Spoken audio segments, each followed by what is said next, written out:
Növbəti dəfə xüsusilə külli miqdarda narkotik vasitə, həşiş və marixuana aşkar edildi.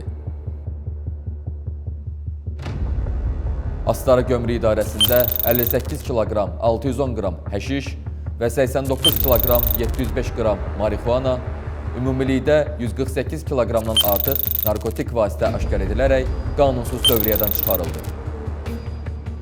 Narkotik vasitə ölkəmizdən tranzit keçməklə İrandan Rusiyaya kərəviz və kahı yükü aparan nəqliyyat vasitəsində aşkarlandı. Stasionar rentgen qurğusunda baxış zamanı şübhəli cizgilər müşahidə edildiyindən yük avtomobilinə kinoloji xidmət itinin tətbiqi ilə gömrük yoxlaması həyata keçirildi.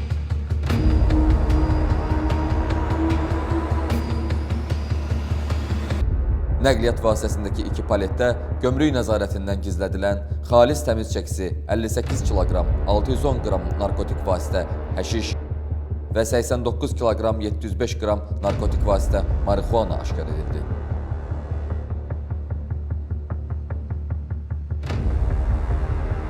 Hazırda faktla bağlı araşdırma aparılır.